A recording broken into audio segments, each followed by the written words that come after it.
भैया जी कहीं में आपका एक बार फिर से स्वागत है बातचीत के सिलसिले को शुरू करने के लिए। एक बार फिर से मैं आपके बीच में वो तमाम सारे लोग जो आज शो में शरीक हो रहे हैं सबका बहुत बहुत स्वागत है। बातचीत का सिलसिला शुरू करेंगे। जो आज पहली बार शो में शरीक हो रहे हैं उन सबका बहुत बहुत शुक्रिया। कहां से आना हुआ सर आपका? पंजाब में कहां से? बठिंडा से। बहुत बहुत स्वागत है। क्या नाम है सर आपका? नितिन जी, बहुत बहुत स्वागत। आगे आ जाइए, थोड़ा सा आगे आइए आप सारे लोग जी। कहां से आना हुआ आपका? बादली से, समयपुर बादली से। बहुत अच्छी बात है। क्या नाम है सर? आदित्य कुमार। आदित्य जी। और आपका साहब क्या नाम है? शिव कुमार। शिव कुमार जी। कहां से आए आप? मैं झारखंड से हूँ। मैं आईपी एक्सटेंशन से आया। आईपी एक्सटेंशन से झारखंड के रहने वाले हैं। बहुत अच्छी बात। सर आप कहां से हैं? सर मैं दिल्ली से हूँ, वैसे मैं हिमाचल से हूँ। वैसे मैं हिमाचल से हूं, दिल्ली से हैं। आज कुछ कहिएगा जरूर, बातचीत होगी, सिलसिला जोड़िएगा। विषय क्या है? विषय देखिए अभी हम बताते हैं आपको। 2 मिनट दीजिए मुझे, मैं विषय रखूंगा, दिमाग में बातचीत रखिएगा जी। आप कहां से हैं साहब? सर मैं दिल्ली से ही हूँ। हाँ जी। क्या नाम है? हिमांशु। हिमांशु जी। क्या काम करते हैं आप? सर मेरा खुद का काम है। अच्छा, कितने एम्प्लॉय करते हैं आपके साथ काम? सर 5। 5 लोग हैं। Yes, sir. बहुत अच्छी बात। कितने समय से आप काम कर रहे हैं? सर अभी मेरे को 1 ईयर हुआ है। कैसा काम चला? 1 साल में कैसा हुआ? सर बहुत अच्छा चला सर। बहुत अच्छा चला। हाँ जी, सर। हिमांशु जी आपके काम की बहुत सारी शुभकामनाएं आपको, Thank you, sir. और आगे भी ऐसे ही बढ़ता जाए। 5 के 10 हो, 15 हो, 20 हो, इसी तरह से एम्प्लॉय बढ़े। बहुत अच्छी बात है। साहब आप कहाँ से हैं? सर मैं यूपी प्रतापगढ़ से, गंगा के किनारे के हैं। बहुत बहुत स्वागत है साहब। कैसे आना हुआ इधर? सर मैं जॉब करता हूँ यहाँ यहाँ जॉब करते हैं। कितना समय हो गया दिल्ली में? पे। 1.5 साल हो गया सर। 1.5 साल हो गया। अच्छा, तो आपने कार्ड वार्ड बनवा लिया? अपने इलेक्शन कार्ड यहाँ पे है या वहाँ है? नहीं, इलेक्शन कार्ड वहीं पे है। इलेक्शन कार्ड वहीं पे है। मैंने इसलिए पूछा क्योंकि चर्चा रहती है तो बातचीत पूछ लेता हूँ। आप कहाँ से हैं साहब? हरियाणा से। हरियाणा से हैं, कुरुक्षेत्र से। मैं समझ गया, वो कड़क आवाज, वो अंदाज बता देता कि आप हरियाणा से हैं। तो कुछ आज बोलेंगे आज? हाँ बोल देंगे। नहीं बोलना हो तो बोलिएगा। अरे बोल देंगे, थोड़ी कोई शर्त थोड़ी लगी कि बोल रही है। कहाँ से हैं आप? कानपुर से। यूपी से? हाँ, कानपुर यूपी में ही है, यूपी कानपुर में नहीं कहेंगे। हाँ जी। क्या नाम है साहब आपका? अजय कुमार भाई। अजय कुमार वैसी। बहुत अच्छी बात है। मेहमानों से तारुफ कराता हूं। मैं आता हूं, मैं आपके पास भी आता हूं। बीबी शर्मा जी कांग्रेस का पक्ष रखेंगे, बहुत बहुत शुक्रिया। अनिरुद्ध प्रताप जी बीजेपी का पक्ष रखेंगे, बहुत बहुत शुक्रिया। डॉक्टर निखिल खत्री जी समाजवादी पार्टी का पक्ष रखेंगे, बहुत बहुत शुक्रिया। सूर्या मैथिल जी राजनीतिक विश्लेषक हैं, बहुत बहुत शुक्रिया। राहुल मेहता जी राजनीतिक विश्लेषक, बहुत बहुत शुक्रिया। राहुल लाल जी पत्रकार हैं, बहुत बहुत शुक्रिया। स्वतंत्र पत्रकार हैं, बहुत बहुत शुक्रिया। Thank you so much. बातचीत के सिलसिले को शुरू करेंगे। किसी ने पूछा मुझसे कि टॉपिक क्या है आज का, विषय क्या है। वैसे तो आपको मालूम है ये शो ऐसा है जिसमें टॉपिक का उतना ज्यादा महत्व तो नहीं रहता, क्योंकि हर आदमी के पास अपना एक एक टॉपिक है।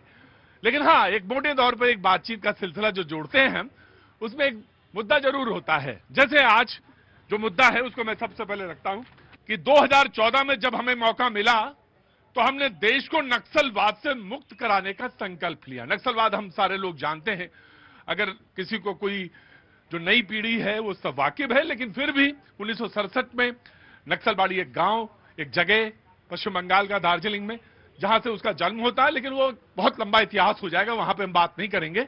लेकिन नक्सलवाद से मोटे तौर पर हम सारे लोग इस बात से को समझते हैं क्या है। इस संघर्ष में प्रधानमंत्री जी कहते हैं इस संघर्ष में 3,500 से ज्यादा सुरक्षा कर्मी शहीद हुए। इसको खत्म किया 31 मार्च 26 में, जो कट ऑफ डेट रखी थी। और इसका गर्व, इसका एक जो गौरव है, उस बात का वो जिक्र कर रहे थे। लेकिन उन्होंने गौरव और इस बात का जिक्र करते हुए एक बात और कही, एक लाइन कही, और वहीं से डिबेट का आज आगाज होता है या बातचीत का आगाज होता है। उन्होंने कहा कि हथियारी नक्सल तो खत्म हो गए। हथियारी नक्सल वो जो विस्फोट लैंड माइन में ये सारे लोग करते थे वो तो खत्म हो गए, लेकिन दिमागी नक्सल जो है अभी मौके की तलाश में है। और यहीं से डिबेट का जो है आगाज होता है, यहीं से बातचीत शुरू होती है। अब इसके बाद 3 नाम हैं जो सारे लोग पहचानते हैं, जिनको लोग जानते हैं। उसमें पी चिदंबरम साहब ने कहा कि मुझे दिमागी नक्सल कहने में मुझे गर्व है, मैं दिमागी नक्सल हूं। पी चिदंबरम साहब पूर्व गृह मंत्री, कांग्रेस के बड़े नेता, उन्होंने कहा कि मैं दिमागी नक्सल हूं। अरविंद केजरीवाल जी ने भी कहा कि मैं दिमागी नक्सल हूं। और महबूबा मुफ्ती ने कहा कि मैं 370 की समर्थक हूं, जिसको कि एब्रोगेट किया, जिसको हटाया, बोले मैं उसका समर्थक हूं। और इसलिए मैं भी दिमागी नक्सल हूं। किरण रिजिजू साहब जो पार्लियामेंट्री अफेयर्स मिनिस्टर, उन्होंने क्लियर किया कि ये दिमागी नक्सल है क्या। उन्होंने कहा कि वो सिर्फ दिमागी नक्सल हैं जो माओवादी के समर्थक हैं, भारतीय संविधान के विरोधी हैं, जो अलगाववादी हैं, जो आर्टिकल 370 का समर्थन करते हैं, जो चिकन नेक को काटकर पूर्वोत्तर से अलग करना चाहते हैं। ये दिमागी नक्सल हैं, जिसको कि किरण रिजिजू साहब ने क्लियर किया। लेकिन पी चिदम्बरम साहब ने कहा कि मुझे गर्व है कि मैं दिमागी नक्सल हूं। अरविंद केजरीवाल साहब ने भी बोला, और ऐसा ही महबूबा मुफ्ती साहब ने भी कहा कि मैं दिमागी नक्सल हूं। यह जिक्र है। हेमंत बिस्वा, मैं इस बात को रख रहा हूं क्योंकि देखिए क्या है, चक्कर क्या है। हेमंत बिस्वा शर्मा जो सीएम हैं, उन्होंने बात कही कि चिदम्बरम साहब जब गृह मंत्री थे, जिस जमाने में कांग्रेस की सरकार थी, तब छत्तीसगढ़ में कांग्रेस के बड़े नेताओं को नक्सलियों ने बम से उड़ा दिया था। पूरी की पूरी कांग्रेस की लाइन ही खत्म हो गई थी छत्तीसगढ़ में। उस दौरान नक्सलवाद को खत्म करने की कोई व्यवस्था नहीं की गई। जब चिदम्बरम साहब ने खुद बोला कि वो दिमागी नक्सल है, तो जांच होनी चाहिए, वो इन्होंने कहा।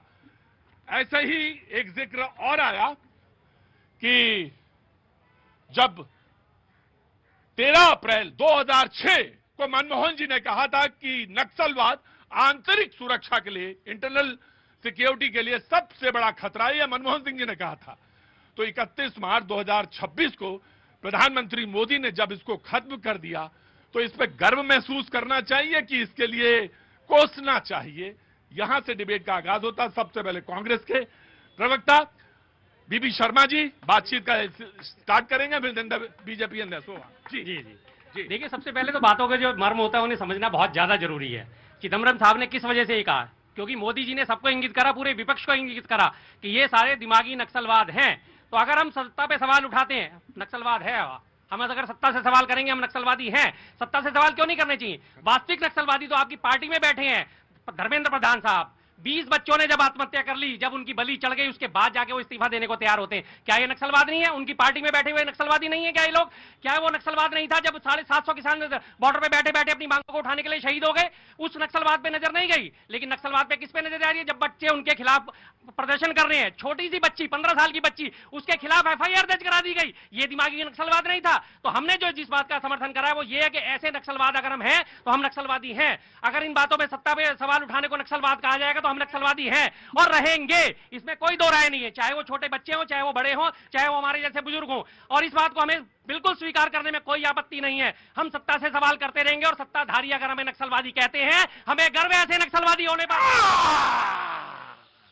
तो ये नहीं, आराम से वन बाय वन, नहीं ऐसा नहीं, आराम। जी जनाब आप जी क्या नाम बताइए, परिचय। मेरा नाम बीएन झा है।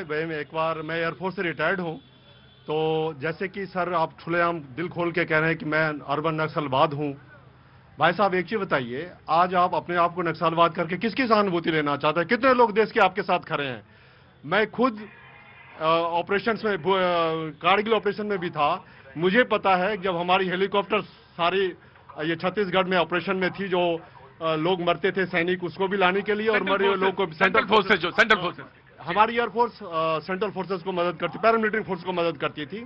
अब एक चीज बताइए, अपने ही देश के लोगों को गोली मारना या मारना क्या इतना आसान होता है क्या?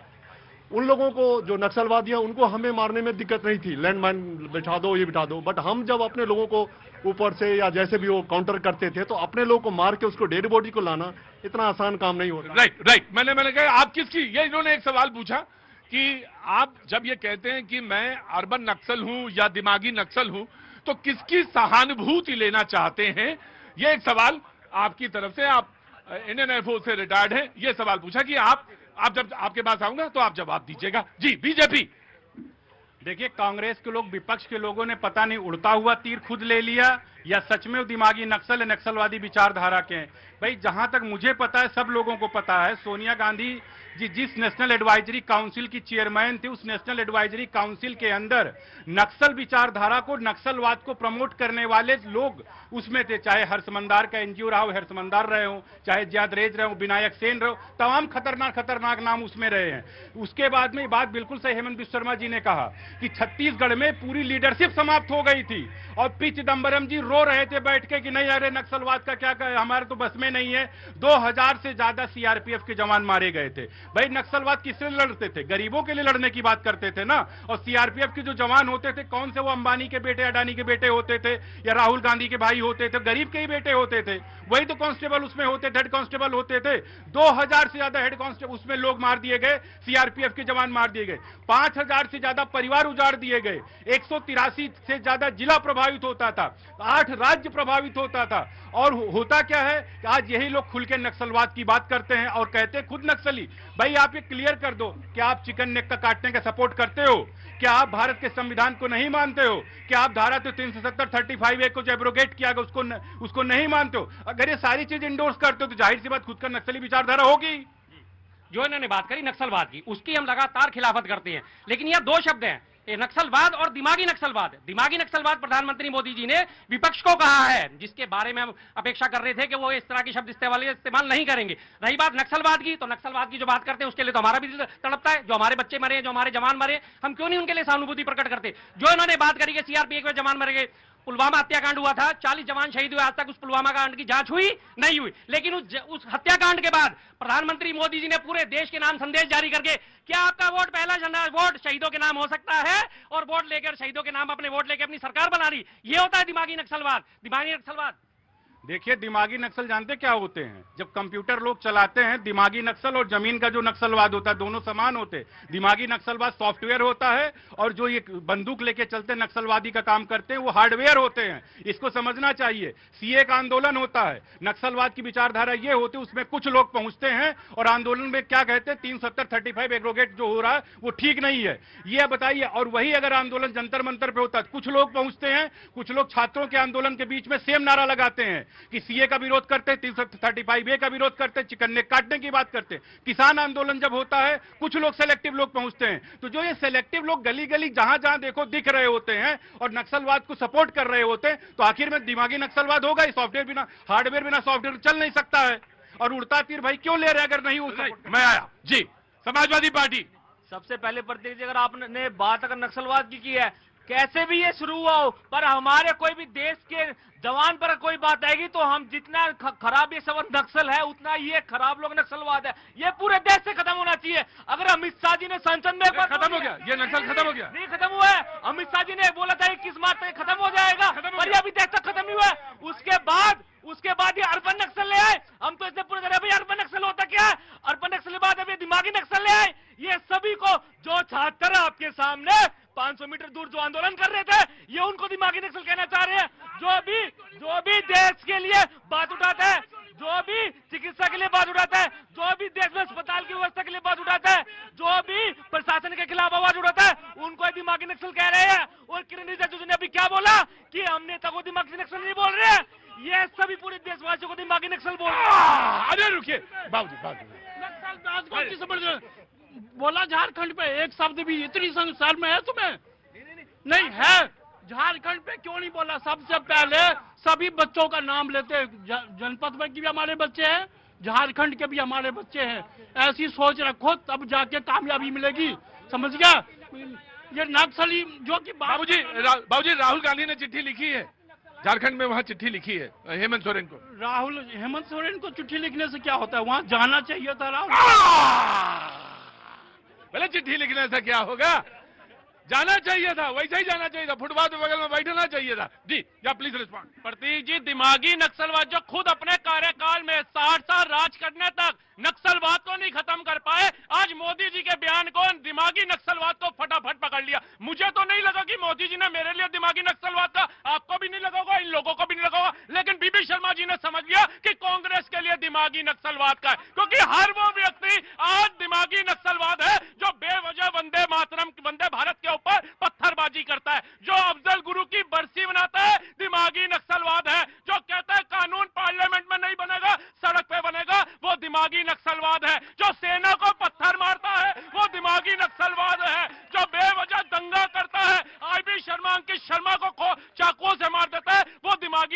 नक्सलवाद है। जो वंदे मातरम गाने के लिए अपमान करता है वो दिमागी नक्सलवाद है। आपने कहां समझ लिया? आपका उन्होंने नाम तो नहीं लिया था किसी का, इनके दिमाग में कहां से आ गया कि वो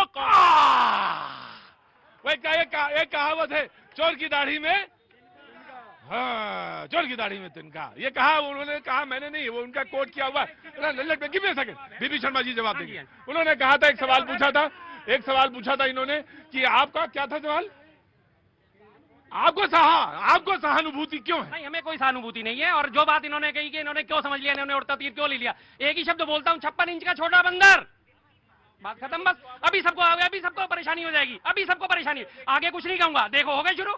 देखिए कुछ नहीं है तो सीधा अपमान कर दो। जो जंतर मंतर पे कुछ लोग करते वो भी दिमागी नक्सल थे, इनकी भी विचारधारा दिमागी नक्सल वाली हो गई। छोटा बंदर, what is the meaning of छोटा बंदर? यही वहां पर कर रहे थे पार्लियामेंट के अंदर, यही जंतर मंतर पर, यही, क्योंकि कार्य तो इनके पास बच्चे नहीं। शिक्षा को लेकर के जो प्रधानमंत्री जी ने बोला कि जितनी भी कोचिंग होती है वो छात्रों के लिए फ्री करी जाएगी, AI सिखाया जाएगा, और छात्रों के लिए जो जो कार्य लाल किले से बोले वो एक पे बात नहीं करी, दिमागी नक्सल पे बात। बोले वो दिमागी नक्सल में मजा आता है, बोले वो जिसमें मजा आता है जनता भी उसी मजा लेती है। और बाकी काहे चीजों में चक्कर। कहाँ जाना हुआ गुरुजी आपका? गाजियाबाद से। ज्यादा मजा ना लो बेटा। हाँ जी, हाँ। देखिए बार बार कहा जा रहा है कि कांग्रेस उड़ता तीर ले रही है क्या? दिमागी नक्सलवाद प्रधानमंत्री ने कहा और कांग्रेस ने अपने आप को क्यों कहा? अरे भाई, भारतीय जनता पार्टी के वरिष्ठ नेता सांसद मनोज तिवारी जी का बयान देख लीजिए। उन्होंने खुल के कहा कि जिनके कारण से सत्र बाधित हुआ, सत्र में हंगामा मचा, वो तमाम लोग जो है दिमागी नक्सल हैं। तो क्लियर है सत्र। तब तो भाई मैं तो कह रहा हूं कि उन्होंने तो वर्तमान विपक्ष के लिए कहा, वर्तमान विपक्ष के लिए उन्होंने कहा। 2009 से 14 के बीच में तो भारतीय जनता पार्टी के ऊपर भी लागू हो जा रहे थे। देखिए इसका मतलब मान के कांग्रेस की वजह से बाधित हुआ, मैं इतना कहना चाह रहा हूँ। बाधित तो सत्ता पक्ष और विपक्ष दोनों के कारण से हुआ ही। अगर सदन के भीतर कार्रवाई चलती तो बिल्कुल होता। एक सवाल मैं पूछूंगा कि देखिए ये बिल्कुल गर्व का विषय है कि नक्सलवाद समाप्त हुआ, लेकिन हम लोगों ने कई टर्म पहले भी सुना है सर, टुकड़े टुकड़े गैंग खत्म हुए कि नहीं हुए? आप पहले अर्बन नक्सल की बात कर रहे थे, वो खत्म हुए कि वो नहीं हुए? कि फिर ये वो सारी समस्याएं खत्म हो गई और दिमागी नक्सलवाद आ गया? अब उन तमाम असहमतियों को दबाने के लिए, उनको प्रेशराइज करने के लिए, चूंकि उन्होंने कहा कि दिमागी नक्सल वो है जो कहे कि नॉर्थ ईस्ट को काट दिया जाएगा, अगर चिकन ने काट दिया जाए तो दिमागी नक्सल काट दिया। जिनकी हम खिलाफत करते हैं, जो देश विरोधी बात करेगा हम उनकी खिलाफत करते हैं, इस बारे में कोई दो राय नहीं। अब दूसरी बात, इन्होंने जो बात कही कि संसद सत्र की बात करी, पूरे संसद सत्र में प्रधानमंत्री और गृह मंत्री क्यों नहीं आए? बाधित किसने करा? हम तो एक सवाल चाहते थे, एक जवाब चाहते थे, भाई गृह मंत्री साहब आओ, संसद में आओ, बताओ छात्रों पे बैलेट गन किसने चलाई, AK-47 चलाने का ऑर्डर किसने दिया? अरे भाई देखो ऐसा आराम से एक एक करके। हाँ, क्या नाम है भैया? अरुण जी कहाँ से? आराम से। अरुण जी कहाँ से? जम्मू से। बोलिए क्या काम करते हैं अरुण जी? अरुण जी तो आप ही है ना? हाँ, तो फिर अरुण जी क्या बोले? हाँ बोलो। कैटर्स में काम करता अच्छा ठीक है, बहुत बढ़िया, बहुत अच्छा काम करते हैं जी। धन्यवाद प्रतीक जी। पहले तो आपको और पूरे देश को भारत माता की जय, वंदे मातरम। देखिए प्रधानमंत्री जी ने जहां मारना था वहां लगा, और देखिए किस प्रकार से कूदना शुरू कर दिया लोगों ने। प्रधानमंत्री जी ने कहा दिमागी नक्सल का अर्थ होता है जिनके दिल में देश के संविधान के प्रति प्रेम ना हो, जिनकी आंखों के सामने लाल चौक पे पाकिस्तानी झंडा लहराता रहे और ये कुछ ना करे, जिनके राज में पाकिस्तानी झंडा लहराता रहा ना, लाल चौक पे लहराता तो रहा, और सेना के जवानों को पत्थर मारते रहे, कोई फर्क ना पड़े। इनके लिए वो दिमागी नक्सल है जो कि बुरहान वानी को भटका हुआ नौजवान कहता था, लादेन को लादेन जी, अल जवारी को जवारी जी, कसाब को बिरयानी खिलाने वाले, जिनको फर्क नहीं पड़ता कि भारतीय सेना के सर काट के पाकिस्तान ले जाए, कोई दर्द नहीं होता, वो है दिमागी नक्सल। एक बात और, दिमागी एक सेकंड, इन्होंने कहा लाल चौक के मामले को लेकर कि वहां पर पाकिस्तानी झंडे फहराए जा रहे थे। अरे उस सरकार को समर्थन कौन दे रहा था? आज जो 370 का समर्थन कर रही है महबूबा मुफ्ती, उनको तो आप ही समर्थन दे के बैठे हुए थे, मलाई खा रहे थे उस समय, तो मलाई खाते समय वो आतंकवादी नहीं थी। आज वो हो गई अर्बन नक्सल, अब हो गई वो दिमागी नक्सल। तो ये थोड़ा परिवर्तन कर लीजिए। कल अगर वो एनडीए को समर्थन दे दे फिर उस समय क्या कहेंगे आप? देखिए इनको मैं कहता हूं, मैं तो इनको पढ़ा लिखा पत्रकार समझता हूं, इनको समझ में आना चाहिए। अरे है भाई ऐसा नहीं। कारण क्या है कि इनको ये पता ही नहीं है कि जम्मू कश्मीर भारत के अंदर एक क्वेश्चन मार्क था, वहां पर सरकार बनाने के बाद सरकार में घुस के किस प्रकार से प्रशासन में चेंजिंग की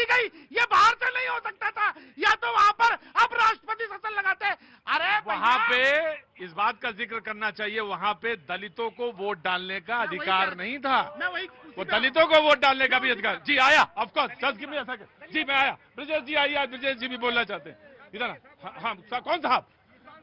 अच्छा कुर्ता वाले भाई साहब इधर आइए। भैया दिमागी नक्सल हर वह व्यक्ति है, भैया दिमागी नक्सल हर वह व्यक्ति है जो नागरिक को आपस में लड़ाना चाहता है, जो पिछड़ा दलित के नाम पे आपस में लड़ाना चाहता है, जो महिला पुरुष के नाम पर लोगों को लड़ाना चाहता है, यहाँ तक कि बाप को बेटे के समान लड़ाई करा रहे हैं। वो सब दिमागी नक्सल हैं जो समाज में वैमनस्य पैदा करना चाहते हैं। तो उन सभी से हमें सतर्क होना चाहिए।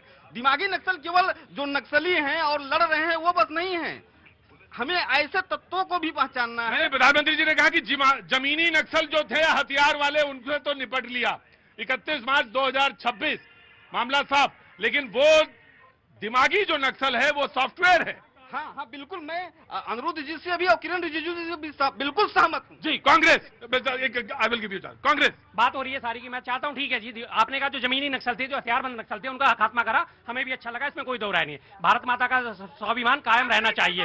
एक मिनट चुप रहिए भाई साहब, आप चिल्ला लीजिए, पहले चिल्ला लीजिए, दे दीजिए इनको माइक, पहले इनको चिल्लाने दीजिए भाई, मैं तो चिल्ला नहीं सकता, मेरा गला बैठ जाता है। अगर आपने चिल्लाना आप आ जाओ, कबाड़ी की तरह आवाजें लगा लो, फिर बात करेंगे आराम से। आ जाओ, नहीं आ रहे तो 2 मिनट मुझे बोलने दो फिर। और उसके बाद अब जो बात करी दिमागी नक्सल की, सबसे ज्यादा दिमागी नक्सल कहां पाए जाते हैं? भाजपा के कार्यालय में। जैसे मैंने अभी धर्मेंद्र प्रधान जी का उदाहरण दिया था, जब 20 बच्चे को आपने आत्महत्या कर ली, उसके बाद जाके उनका इस्तीफा, ये इस्तीफा पहले भी तो हो सकता था। क्यों उसका नक्सलवाद को फैलाया गया कि 20 बच्चे पहले आत्महत्या करेंगे उसके बाद में करूंगा? और रही बात जो 750 किसानों की मैंने बात उठाई, क्यों 750 किसानों को शहीद होने दिया गया? और दिमागी नक्सल अभी भी छोटे छोटे बच्चों के ऊपर FIR दर्ज करा के आप हीरो बन रहे हैं। ये दिमागी नक्सल नहीं है। बात कर रहे हैं आप देश की तरक्की की बात कर रहे हैं, आप लगातार देश को कर्ज के जाल में झोंकते जा रहे हैं। ये दिमागी नक्सलवाद नहीं है तो क्या है? आप अपना घर का कर्जा लेके चलाते हैं भाई साहब, अपना घर कर्जा लेके चलाते हैं। कौन ऐसा व्यक्ति है जो अपना घर का कर्जा लेके चलाता है? दिमागी नक्सल प्रधानमंत्री के लिए, उनकी मां के लिए अभद्र गालियां देना है, अश्लील गालियां। जो नहीं सुनिए तो, जंतर मंतर पर जैसा आंदोलन हुआ आजादी के इतिहास में ऐसा कभी आंदोलन, इतना पतित आंदोलन हुआ ही नहीं। आपने कभी ऐसा आंदोलन देखा जिस प्रकार की गालियां नवयुवक लिख कर आ रहे थे, लड़कियां लिख कर आ रही थी? काम क्यों कर रहे थे ऐसा भाई, जो गालियां खाने का काम करे? और दूसरी बात, जब प्रधानमंत्री मोदी, एक मिनट, जब प्रधानमंत्री मोदी जी ने, अरे यार चिल्ला लो पहले, आप चिल्ला लो। प्रधानमंत्री मोदी, ये लकीर प्रधानमंत्री मोदी जी द्वारा खींची गई थी, जिसको जर्सी गाय कहा गया था। क्या हुआ? किसी की माता नहीं थी? प्रधानमंत्री को, कोई भी प्रधानमंत्री को हो, उसको गाली देना ही गलत है। वो एक पद पर बैठा हुआ है, गरिमा के पद पर है, चाहे वो सोनिया गांधी हो, इंदिरा गांधी हो, राहुल गांधी हो, कोई भी हो। आप पढ़े लिखे लोग हैं, अगर कोई भी एक पद पर बैठा है, गरिमा पद पर, तो उसको आप गाली नहीं दे सकते। आप अपने घर के फादर को गाली देंगे? समर्थन कर रहे हो, तुम उनका समर्थन कर रहे हो, समझे नहीं? गाली वगैरह वालों को अपने संग मिला रहे हो। कोई भी हो, कोई भी बैठा हो, ये दिस इज नॉट फेयर। जी 3 बार के PM, वो कभी गलत कह ही नहीं सकते। देश के बारे में कभी गलत नहीं बोल सकते, क्योंकि उनका एक ही मोटिव है, देश सुरक्षित है, सब सुरक्षित है, बस। राइट ऑफ कोर्स मैं आ रहा हूं। 2, 4, 5 बार नहीं बोलोगे तो पेट का वो जो कब्ज है वो ठीक रहेगी वैसे, और नहीं ठीक हो रही तो फिर बताओ, मैं वैद्य जानता हूं। मैं आ रहा हूं जी। देखो, इन्होंने, सर ने 2 सवाल करे थे बीच में। एक तो कि पुलवामा में अटैक हुआ तो उसकी इन्वेस्टिगेशन कहाँ आई? सर NIA ने 13,500 पेजेस की इन्वेस्टिगेशन रिपोर्ट सबमिट करी है, जिसमें JM का नाम इन्वेस्टिगेशन सबमिट कर चुकी है। मैं आ जाऊंगा। हाँ जी, इन्वेस्टिगेशन रिपोर्ट सबमिट कर चुकी है, चार्जशीट हो चुकी है, इन्वेस्टिगेशन चल रही है। पहली चीज तो। दूसरा, इन्होंने बोला कि धर्मेंद्र प्रधान ने ये करा, धर्मेंद्र प्रधान ने। मैं राजस्थान से बिलोंग करता हूं, 19 पेपर लीक हुए थे लास्ट जो राजस्थान गवर्नमेंट थी, 19 पेपर। CM गहलोत ने रिजाइन क्यों नहीं करा? आपने जंतर मंतर पे आ गए आप 2 मिनट में कि भाई धर्मेंद्र प्रधान इस्तीफा करो, उससे स्थिति सुधर जाएगी। बहुत अच्छी बात है। फिर आपने बोला कि नहीं, धर्मेंद्र प्रधान इस्तीफा नहीं करा, 15-20 दिन आपने बोला फिर प्रधानमंत्री मोदी इस्तीफा करो। राहुल गांधी ने एक बार भी 2021 से लेकर जब भी उनकी सरकार थी लास्ट की, क्यों नहीं बोला कि CM साहब आप उधर जाओ सीट से? उधर राजस्थान नहीं बोला, किसी को नहीं बोला। उस वक्त डोडासरा जी थे और PD गल्ला जी थे, मैं बता देता हूं। किसी ने रिजाइन नहीं करा। क्यों नहीं करा? अपनी सरकार में भी झांकना चाहिए, दूसरे की सरकार में झांकने से पहले। राइट, बहुत जेन्युइन सवाल है, बहुत सही बात बोला। हाँ जी, ठीक। राजस्थान में जब ये पेपर लीक की घटना हुई थी, उसके खिलाफ आवाज उठाने वाले कौन थे सबसे पहले? सचिन पायलट साहब। सचिन पायलट साहब थे। अपनी सरकार के खिलाफ आवाज उठाने की हिम्मत हमारी सरकारों में है। हमारे कांग्रेसियों में है। इनका देखिए कि किसने बात करी, इस्तीफा देने की बात थी उससे। एक मिनट यार, आप चिल्ला लिया करो पहले, आप चिल्ला लो, आप चिल्ला लो। ये नहीं है, ये तरीका नहीं है। एक सभ्य आदमी ने एक सवाल पूछा, एक सभ्य आदमी जवाब दे रहा। भाई आप नहीं, आपका सवाल नहीं, जिनका सवाल है मैं उनके पास जाऊंगा। अब उसके बाद बात आती है इस्तीफे की। क्या वहां पे 20 बच्चों ने आत्महत्या करी थी? नहीं करी थी ना। नीट के पेपर अब मैं रोकूंगा, अब मैं यही रोकूंगा। तो आप इंतजार कर रहे थे कि 20 बच्चे पहले मरे वहां पे या शहीद हो, उसके बाद आप करेंगे। ये तर्क भी सर, बीबी जी मैंने अभी तक नहीं बोला। मैंने बीबी कोई, वहां पर रुकेंगे बीबी, मैंने कोई भी सवाल नहीं पूछा। अभी आप कह रहे थे, मैं आ रहा हूं, मैं आप ही के तर्क पे। आपने कहा कि 20 दिन तक प्रधानमंत्री सरकार वेट करती रही। अरे तो आप यही तो तर्क वहां राजस्थान में दे दीजिए फिर। पूरी करिए। जब ये मामला उठा था तभी की तभी इन्वेस्टिगेशन आहूत कर दी गई थी, तभी जितने भी दोषी थे उनको जेल में डालने का काम करा था या नहीं करा था, और बुलडोजर भी चला था। अगर ये कार्रवाई ना हुई होती तो हम इस बात को बिल्कुल एग्री करते। सवाल समय आ रहा। सर आपने बोला सचिन पायलट ने बगावत करी थी, पार्टी सबसे पहले निकाले उनको था। डिप्टी सीएम की पोस्ट से किसको हटाया था? किसको हटाया था? आप आवाज उठाती हटाया क्यों और फिर वापस गठबंधन में ले लिया? किस बात का? आप ये सोचिए ना, किस लिए करा, तो उनको हटाए किस लिए? अगर वो सही थे तो हटाए किस लिए? मेरे को तो ये बता दो सर, अगर हटाया, आपकी बात बिल्कुल सही है, तो फिर हटाया क्यों, वापस क्यों लिया? मुझे इस बात का पूरा भरोसा है कि हमारे पैनल में जितने लोग होते हैं उनसे ज्यादा अच्छी डिबेट जनता की करती है। जनता उनसे कहीं ज्यादा अच्छी डिबेट करती है। हाँ जी, गवर्नमेंट मोदी सही चुना हुआ है। अब ये भाई इसमें बहस हो रही है, चल रही है बहस, बातचीत चल रही है। चश्मा उतार लो भाई, अगर कोई दिक्कत ना हो उसमें। हाँ, दिखना चाहिए बराबर। आजाद की मेरा सेकंड। जनता ने अगर मोदी जी सही चुना है, जनता ने विपक्ष भी सही चुना है और नेता प्रतिपक्ष भी सही चुना है। उसके साथ साथ इस तरह को भी मान लिया जाए, मैं मानता हूं कि हाल के समय में राहुल गांधी जैसा नेता प्रतिपक्ष, जिस प्रकार से वो समाज के हर वर्ग, हर तबके, हर समूह से मिलते हैं, वो ये क्रांतिकारी कदम उठाने वाला नेता मैंने हाल फिलहाल के समय भारतीय राजनीति में देखा नहीं है सर। तो उनके काम को मैं सैल्यूट करना चाहूंगा आपके माध्यम से। जी मैं हाँ, आप बोलो, आराम से संयत होगे। देखिए भैया जी, दिमागी नक्सल ये होता है, मल्लिकार्जुन खड़गे, सोनिया गांधी, राहुल गांधी, इन पे देशद्रोह का मुकदमा चलना चाहिए क्योंकि इन्होंने राष्ट्रगान का अपमान किया। अगर आप 90 सेकंड खड़े, राष्ट्रगीत का हाँ, वंदे मातरम का अपमान किया। अगर आप 90 सेकंड खड़े नहीं हो सकते तो आप राष्ट्रगीत क्यों गवा रहे हैं? क्यों गवा रहे हैं? आपको हट जाना चाहिए। वो कह रही थी कुर्सी मंगाया था उन्होंने। अरे सब पागल है पब्लिक। और दूसरी बात, पी चिदम्बरम जो हमारे पूर्व गृह मंत्री और रक्षा मंत्री रहे, उन्होंने आके स्वयं कहा है कि मैं मानसिक नक्सलवाद हूं, मुझे गर्व है इस बात का। तो क्या ये उस पर कुछ कहेंगे? कह रहे हैं कि हमें भी गर्व है, वो ये कह रहे हैं। हाँ जी, इन्होंने बात उठाई, पहले तो इन्होंने राष्ट्रगीत और राष्ट्रगान में इन्हें फर्क ही नहीं मालूम। कोई बात नहीं, चलता हूँ। जनता देखिए, जनता को ये फर्क तो नहीं मालूम हो सकता है कि राष्ट्रगीत और राष्ट्रगान में फर्क ना हो सकता है, लेकिन उसे यह पता है कि जब वंदे मातरम, सर ये हो सकता है, बहुत बड़े बड़े लोगों को नहीं है। जर्नलिस्ट भूल जाते हैं, जर्नलिस्ट कभी ब्लंडर कर देते हैं राष्ट्रगीत और राष्ट्रगान का। बड़े बड़े लोग महात्मा गांधी का नाम पूरा नहीं बता पाते, बोल नहीं पाते गुरुजी, बोल नहीं पाते। मैं वो नहीं कह रहा हूं, लेकिन इन्हें यह पता है, इन्हें यह पता है कि जब वंदे मातरम चल रहा हो तो बैठा नहीं जाता, खड़े हुआ जाता है। ये पता है, जनता ये जानती है कि वंदे मातरम में खड़े रहा जाता है। कुर्सी यूं मंगाई जाती है इशारा करके कि कुर्सी दे दीजिए, और ये कोई उन्होंने नया काम नहीं किया। कुर्सी अगर हम गुरुद्वारा साहिब जा रहे हैं, वहां अरदास चलती है तो खड़े होना पड़ता है, लेकिन वहां पर भी अगर कोई बुजुर्ग है, असहाय है, तो वो कुर्सी में बैठ सकता है। मंदिर में भी आरती हो रही है, उसके लिए भी होता है। तो आपको ये इशारा नहीं करना चाहिए था, बंद करो इसको। क्या हो गया इतनी देर चल रही है, अगर आप खड़े नहीं हो सकते तो कुर्सी का इशारा दिया जा सकता था, उन्हें बिठाया जा सकता। लेकिन वंदे मातरम का अपमान करके आप उसको एक्सेप्ट नहीं कर रहे हो, और आप कह रहे हो हमने अपमान नहीं किया। क्यों? क्योंकि 80 साल तक आप लोग गवा नहीं पाए थे। अगर आज वंदे मातरम गवाया जा रहा है तो उसके अंदर भी आप पीछे हटते हैं। पहले देश का अपमान करो।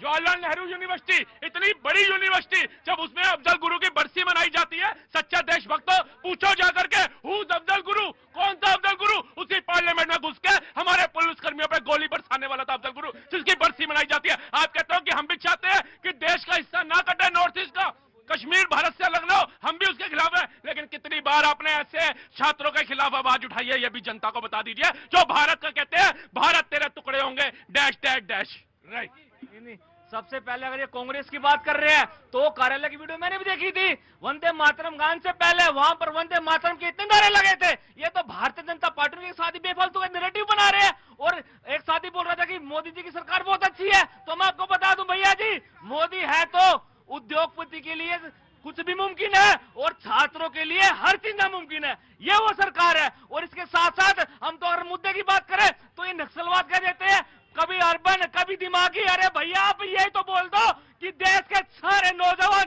सारी महिला, सारी मातृशक्ति जो भी भारतीय जनता पार्टी के खिलाफ बोलेगा आप उसे नक्सलवाद बोल दोगे और आप उसको गोली मार दोगे। अगर बिहार में AK-47 चली थी तो दिल्ली में भी पैलेट गन चली थी। इसके साथ साथ हम तो ये कह देना चाह रहे हैं कि अगर आप कोई बात करो पर भारतीय जनता पार्टी को मुद्दों की बात करनी चाहिए। और मुद्दों की बात इस समय ये है कि जनता इससे जवाब मांग रही है।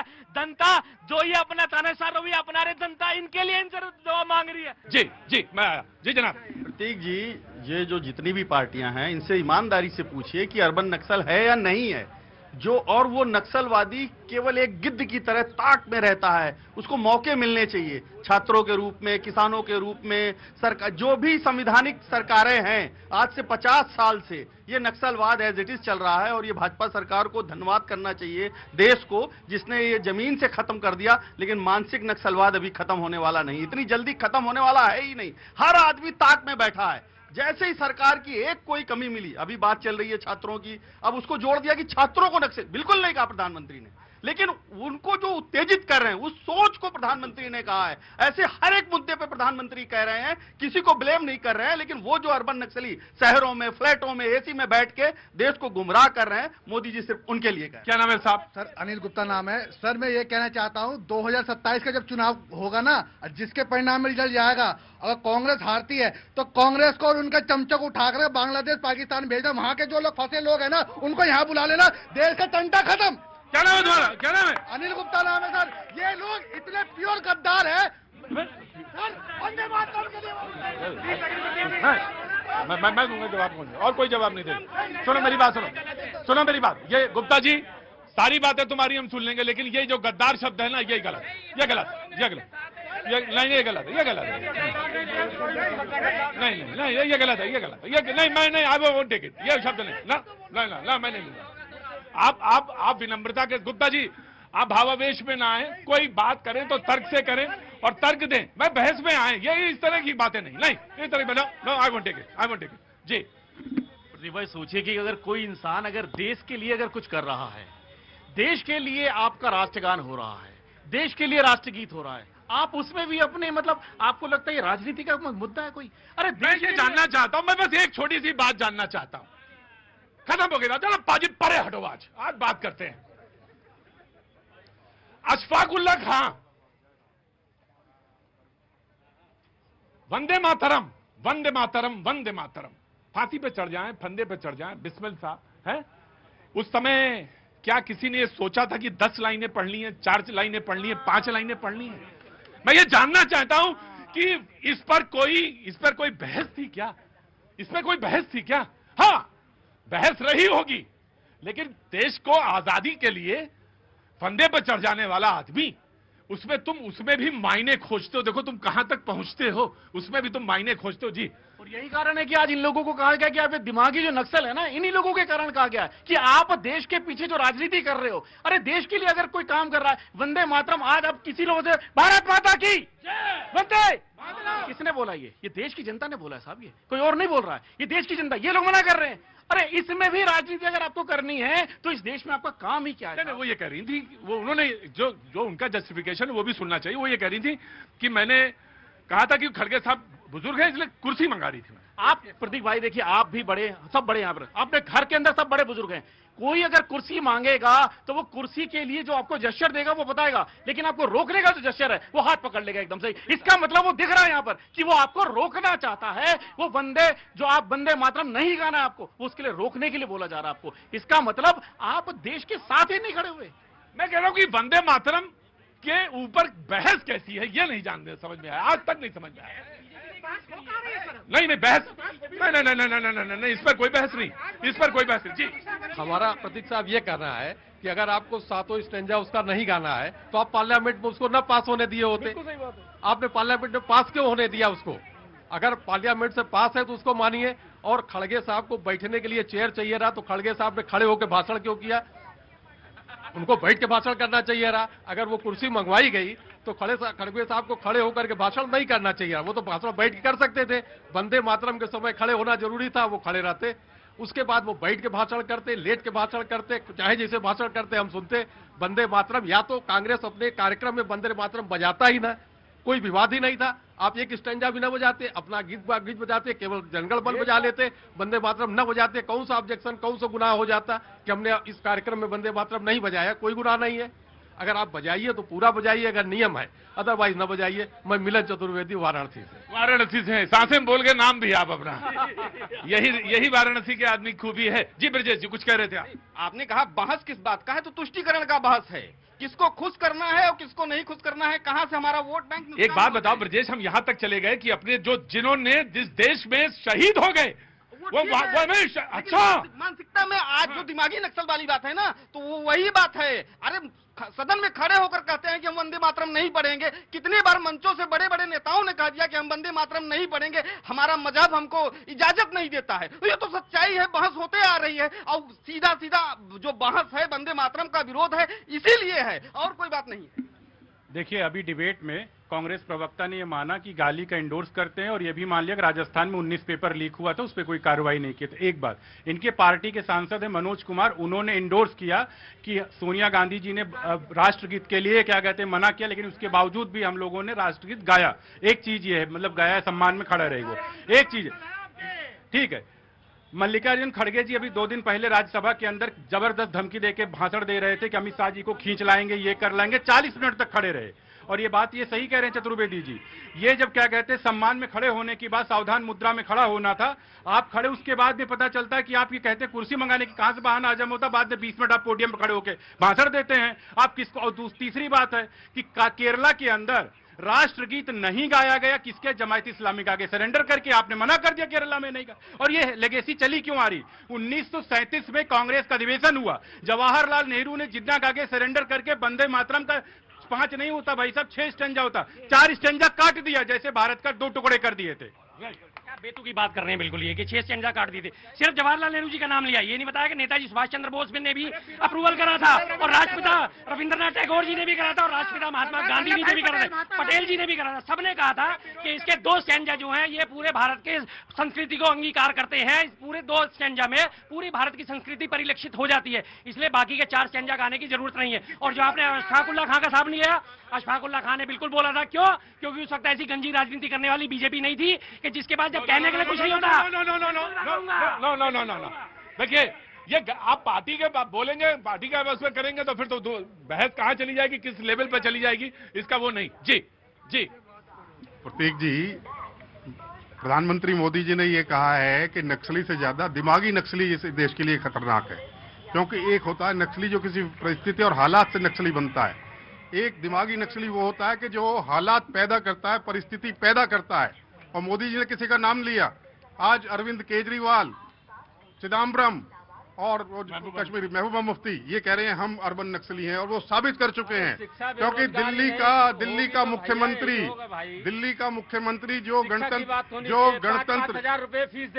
गणतंत्र दिवस पे 26 जनवरी पे जाकर लेट जाता है, 5-4 हजार रुपया फीस भर रहा है इसमें, दिल्ली में भर रहा है। और बताओ, 5-5 हजार रुपया तुमने लूट रहे हो देश को, शिक्षा को धंधा बना दिया तुमने। ये जो है वो अर्बन नक्सली है, 20-20 हजार रुपए कमाने वाला। आप उससे पहले देख लें, रुपए कमाने वाला, आप महाशय 4-4 हजार रुपए फीस भर रहा है, 3-3 हजार रुपए फीस भर रहा है। देश खत्म कर दिया तुमने यार। उसके एचआरडी मिनिस्टर कपिल सिब्बल थे, एचआरडी मिनिस्टर कपिल सिब्बल थे जब उसमें, तब उसमें कितनी फीस उड़ी है। लेकिन अर्बन नक्सल जो है,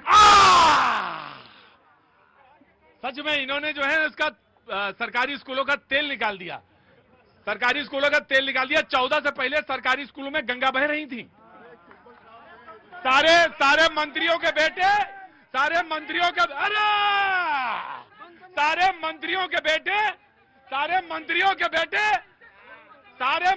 के बेटे ऑस्ट्रेलिया में नहीं पढ़ रहे थे, सरकारी स्कूल में पढ़ रहे थे। अरे जा यार, बातें ना करो। नहीं, जहां पर सरकारी स्कूलों की, लेकिन हाँ, यह सवाल जरूर बनता है कि सरकारी स्कूलों की स्थिति बेहतर होनी चाहिए। रुकिए रुकिए सर, लोकेलिटीज में, जिन लोकेलिटीज में सरकारी स्कूल हैं वहां पे तमाम सारे लोगों को अपने आप आके वहां पे योगदान देना चाहिए। जो अच्छे एक्सपर्ट्स हैं उनको आना चाहिए वहां पे लोकेलिटीज में आके उसको योगदान देना चाहिए। लेकिन हाँ, ये कहना कि ये हो गया, जैसे 14 से पहले तो वहां से गंगा बह रही थी बगल में। इन्होंने बिल्कुल सही बोला। सरकार ने सरकारी स्कूलों की सुविधा बेहतर करने के बजाय उन्होंने ये सोचा कि उन्हें बंद कर दे। प्रतीक जी, कितने हजार सरकारी स्कूल बंद हो गए हैं, और उसके बाद देखिए प्रतीक जी, कोई स्कूल बंद नहीं हुए। प्रधानमंत्री जी जब से आए हैं उसके बाद देश की शिक्षा व्यवस्था को आमूलचूल परिवर्तन किया। लेकिन वो जो कह रहे थे ना, राजस्थान के अंदर 19 पेपर लीक हुए, 20 लोग नहीं मरे, मैं इनको याद दिलाना चाहता हूँ, ऐसा ही परीक्षा में 5000 अभ्यर्थी जो सिलेक्ट हुए थे उनको हाईकोर्ट ने रद्द किया। जो 5000 लोग दर दर भटक रहे हैं, उनकी हत्या करने का काम कांग्रेस ने किया है। देश के 5000 युवाओं की हत्या।